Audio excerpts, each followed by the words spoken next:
to Mercedes Benz King. This is the all-new Mercedes X Class, and in this video I will show you everything about the exterior, interior, practicality and the infotainment system. This is the key. It's the all-new key for the Mercedes X Class, special made. It's pretty light and, as you can see, also very small. So let's unlock the car. The X Class grille. It has a lot of Mercedes characteristics. Large Mercedes star and the ML-like grille.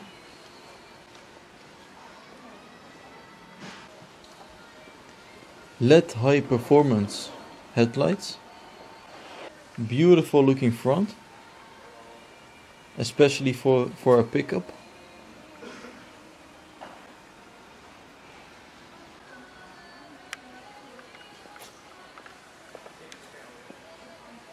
The grille with parking sensors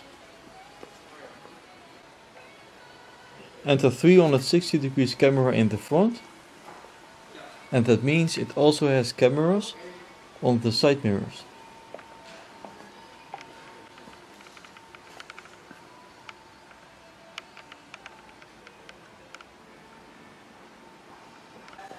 Beautiful L-shaped headlights with a little edge. That's what you also will see in the new CLS. Nice curves. And beautiful X-Class pickup rims, which are 255, 55, 19 inch. Let's go over to the side. Beautiful color, grey. The rear tires have the same size, 255, 55, R19. And look at these side steps. They are kind of the same as in the G Class.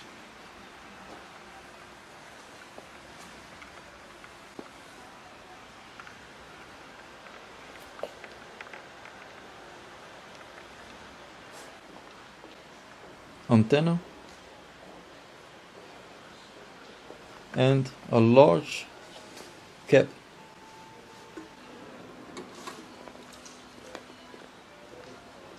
Of course, a diesel variant. There's also a cap on the other side of the car.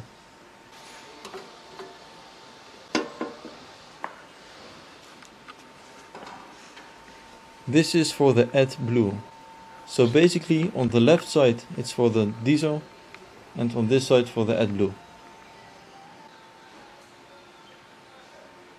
X250D. The rear bumper.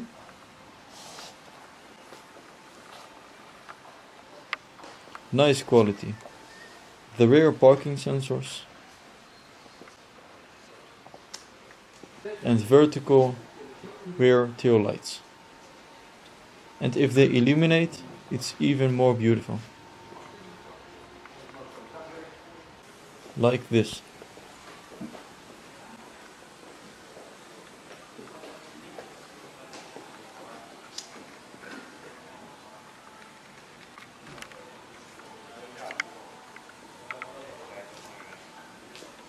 So let's open it up.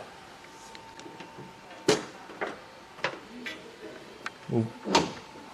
Quite heavy. It's not electrical, of course. It's supported by this rope.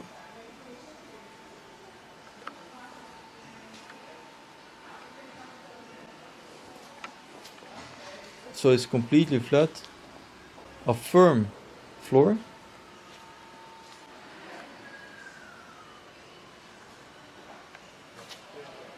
Mercedes Benz. So let's close it.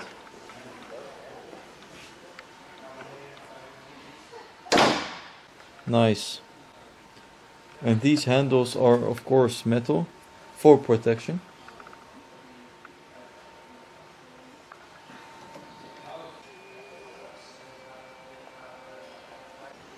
So let's have a look at the interior.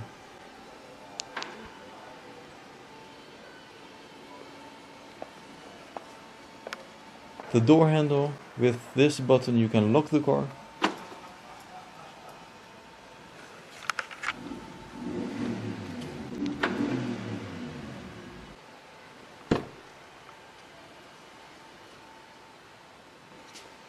Nice door. The handle feels good. It's hard plastic. Seat adjustments. And also heated seats. Leather at the door with stitching. Well, this part is plastic.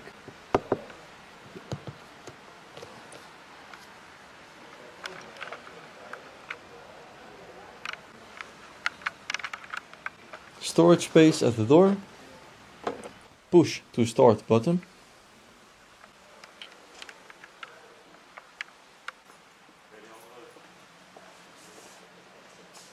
So let's press the button. You can leave the key everywhere.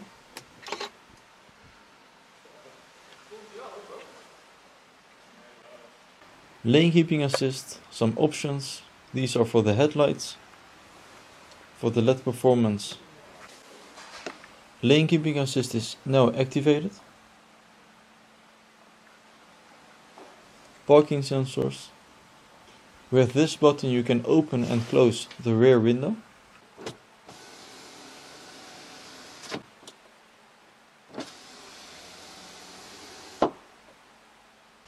Touchpad and a scroller to operate the infotainment system. Crisp and bright navigation screen, similar to the C Class.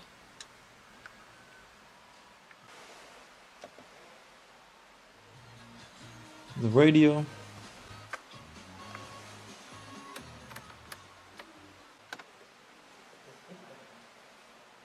Let's press media.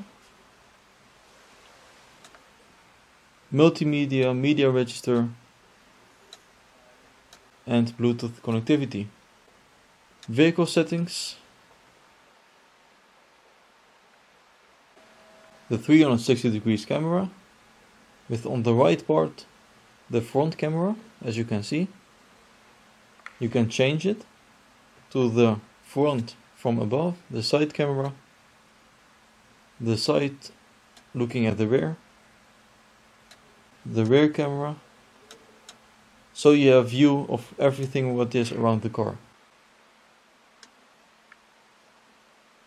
The manual, time.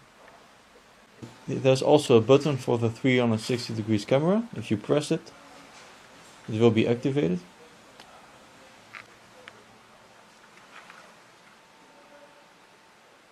Turbo style air vents, similar to the A Class.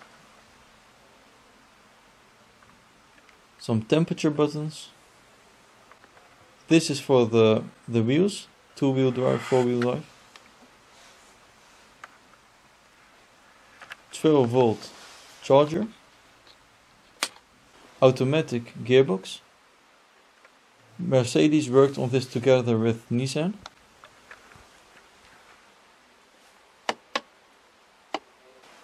The handbrake, typical for a pickup.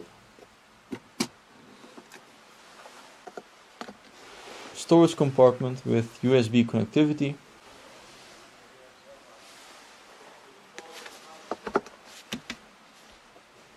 Nice air vents, but as I mentioned, same as in the A and B class. Nice leather stitching, which is not what you expect in a pickup.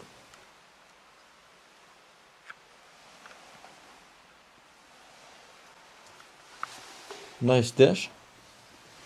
The heated seats, high and low. You can also adjust the seats with these buttons.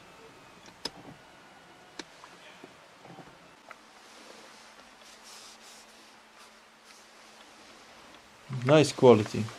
With leather stitching, everything here is leather. Some more storage space at the passenger side. A lot of space.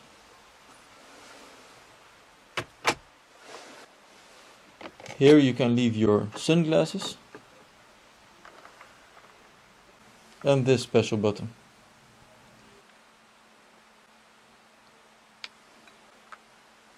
So let's have a look at the back.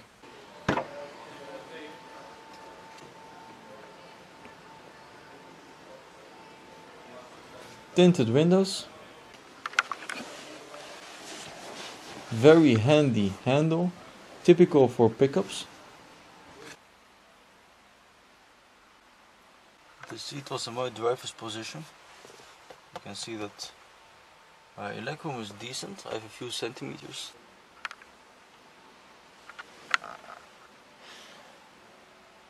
So guys, thanks for watching Mercedes Benz King. This was the all new Mercedes X Class. I hope you liked it and I will see you soon. Goodbye guys. The Mercedes Benz X Class enters with a host of changes to make it a proper tri-star offering, but is it really much more than a tarted-up Navara? We head to Chile to find out. Supple, controlled ride. Drivetrain and cabin refinement. Interior presentation and comfort. Strong safety lineup. Off-road ability. Twin-turbo diesel can struggle with vehicle's mass. Steering lacks directness of some rivals ? Against urban ride. Limited rear headroom, upright back seat. Pricing still unknown. Luxury car brands have been busy creating niche vehicle segments over the past decade or so, and the Mercedes Benz X Class essentially creates another, the global luxury ute. Global is a key word, as America had the Lincoln Blackwood and Cadillac Escalade EXT at the start of the century, with mixed success. Mercedes-Benz Argentina even turned a 115 Series 220d sedan into a ute in the 1970s, though you only need to see the sales trend for dual cabs, as they broaden their appeal from workhorse to lifestyle vehicle, to understand why parent company Daimler has decided it shouldn't be missing out on this segment. After 2 years of announcements, concepts, reveals and passenger rides, we finally find ourselves on the opposite side of South America's Andes mountain range, in Chile, to drive the X Class. It's less weird seeing a ute wearing the 3-pointed star rather than the 4 rings of Audi or blue and white roundel of BMW, simply because of Mercedes' vast fleet of commercial vans and trucks. It shouldn't be news that this isn't a ground-up Benz creation, with Mercedes choosing to instead borrow the underpinnings from alliance partner Nissan. Renault's Alaskan ute is another relative. Mercedes says it has made extensive modifications, including strengthening the ladder frame chassis, tweaking the damping, and changing suspension kinematics, relocating the attachment points for Nissan's 5-point multi-link rear, for instance. The German engineers were delighted to be working with the NP300 Navara's coil springs rather than the leaf springs common to this breed of vehicle, though it swapped the Nissan's rear drum brakes for ventilated versions. Mercedes also introduced its own front and rear axles, which are still independent and solid, respectively, but are notably wider than the Nissan's, by 62 mm and 55 mm, respectively. With the X Class featuring exclusive sheet metal, it allowed the designers to get close to the width of the concepts that previewed the German ute, just a finger's width either side, according to Mercedes Vans design chief Kai Sieber. The production version has still, inevitably, lost some of those concept models' visual impact, though our view is that it looks more effective in the metal than pictures. If it still looks largely like any other dual-cab ute in basic profile, those prominent 3-point stars front and rear will have huge visual appeal for many buyers. Mercedes-Benz Australia is still working through its pricing strategy, but the one surety is that the X Class will set a new benchmark for the cost of a cab chassis or dual-cab ute in this country. It needs to justify that beyond the brand name, and there's a promising start when you climb aboard. Even in the base pure form, the X Class's front cabin presents a tough but smart design suited to the vehicle, with its expansive dash, gloss black lower console, 7.0-inch color display, touchpad and rotary controller, and a twin-dial binnacle like the C classes. The mid-spec Progressive adds leather for the steering wheel, gear lever, and handbrake, swaps fabrics for the upholstery, replaces the Pure's plastic floor covering with carpet, and the lower console is made from what designer Kai Sieber says is the biggest piece of steel fitted to a modern Mercedes interior. We drove a range-topping, lifestyle-focused power during the launch, which further lifts the perception of quality with Art Eco/Dynamica, artificial leather and microfiber, seats, dual-zone climate control, and a common 8.4-inch infotainment screen claimed to be the biggest in the class. Command also brings Wi-Fi connectivity, while digital radio is standard on progressive and power models. SIM card-based Wi-Fi is also available. A couple of optional cabin enhancements fitted to our test car included a distinctive, Scando-inspired matte wood grain trim for the mid-dash section, plus extra artificial leather for the upper dash, armrests and door belt lines. Leather, top-stitched seats are also available. There's still more hard plastic than you'll find in any Mercedes passenger car, some of which it can be argued is good for cabin durability, and some not so much. The plastic vent surrounds also look slightly tacky, and console storage is limited. There's only one proper cup holder as the too shallow second is more like a tray, and even that isn't large enough to properly stash your smartphone. The console bin is wide but short, and its space further limited by a block housing USB ports. It's mixed news in the rear cabin. Shoulder room, as up front, benefits from the X Class's wide tracks, legroom, and foot space is in good supply, and there are child seat anchor points. The bench sits up higher than the front seats, though, limiting headroom, while the seat backs are too upright. If the Volkswagen Amarok presents the X Class as its biggest hurdle for class honors, the X Class's rear cabin can at least claim to offer a curtain airbag that covers both rows. Even with the usual caveats of testing a vehicle on unfamiliar, foreign roads, I think we can make an early call and say Mercedes isn't going to be a game changer in the way dual cab utes handle. Its wide tracks provide good cornering stability, but once roads turn from flowing to tightening, the X Class, as with rivals, feels relatively cumbersome when compared with a similarly sized SUV. Its steering is more surprising. Despite Mercedes applying a quicker ratio to the hydraulic rack, there are 3.5 turns lock-to-lock and it requires more twirling than ideal. It also feels rather remote, leaving the X Class trailing the likes of the Amarok, Ford Ranger, and Mazda BT50 in a key area. Around town maneuvering isn't helped, either, by a 13.4-meter turning circle, which is a full meter wider than the Navara's. Ride quality has the potential to be at the pointy end of the segment. While the suspension hinted at some fidgeting during our brief run through Santiago streets and tunnels to leave a question mark against how the X Class will handle Australia's urban roads, the Benz's relaxing gait on freeways and country roads impressed hugely. The X Class expertly blends suppleness and control, while its ability to cushion occupants across a barrage of nasty potholes frequenting Chilean roads was uncanny. The vinyl/microfiber front seats also provide all-day comfort, even if the lack of steering wheel reach adjustment means not all drivers will find their perfect position. Refinement is a standout, too. In addition to structural reinforcements, Mercedes thickened existing insulation from the Navara while also ramping up sound deadening measures in the firewall and around the transmission tunnel, and applying a door sealing concept it immodestly describes as ingenious. Wind noise was notably muted during our long day driving south of Santiago and back, while the X250DS 2.3-liter twin-turbo four-cylinder diesel proved only mildly clattery even under heavy acceleration.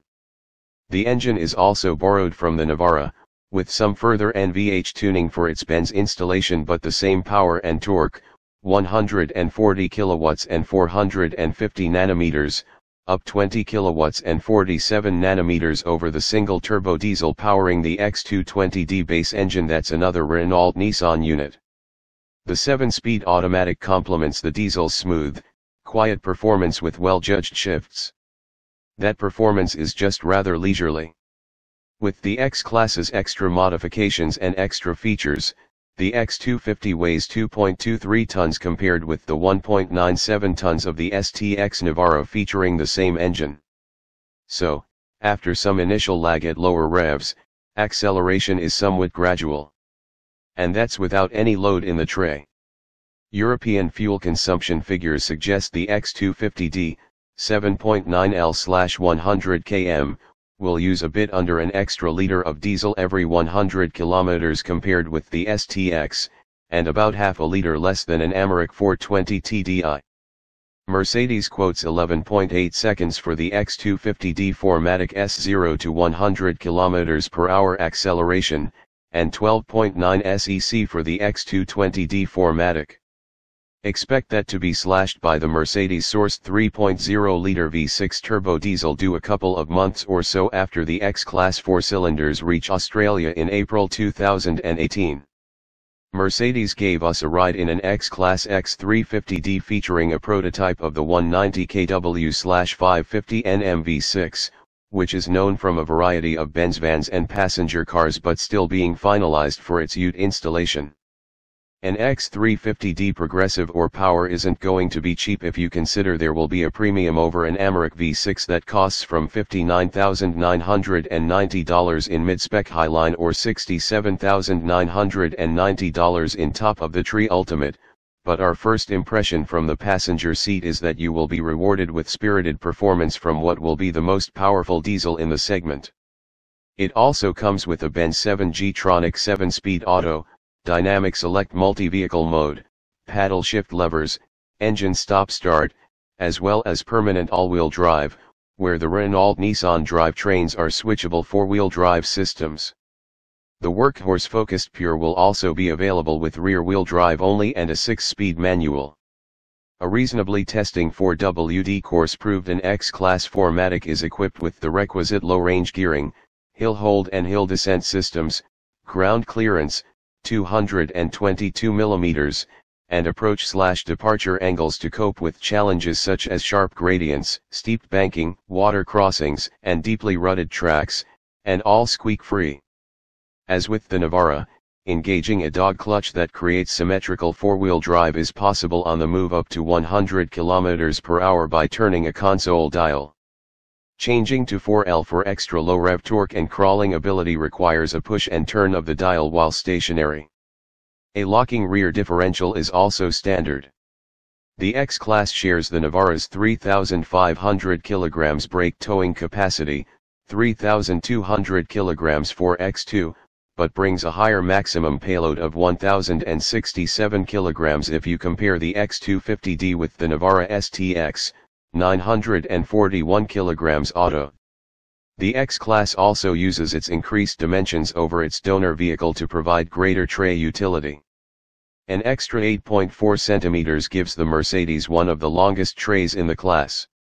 And while the 1,560 mm tray width is identical to the Nissan's, those wider tracks create enough space between the wheel arches to accommodate an Australian-sized pallet.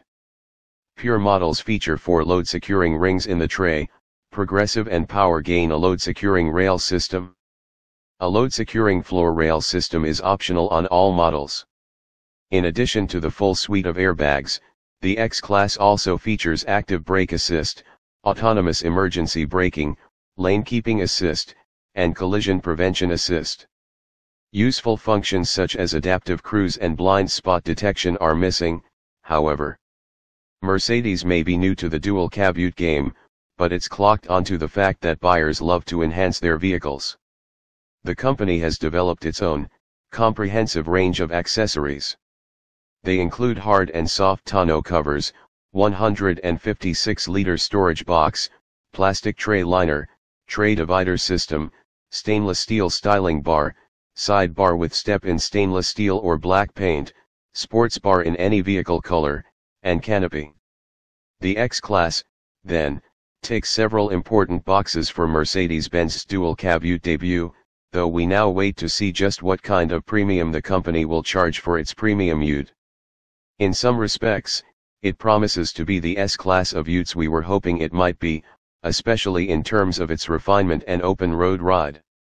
Yet it also has enough downsides that benchmark status is anything but guaranteed in this intensely competitive category.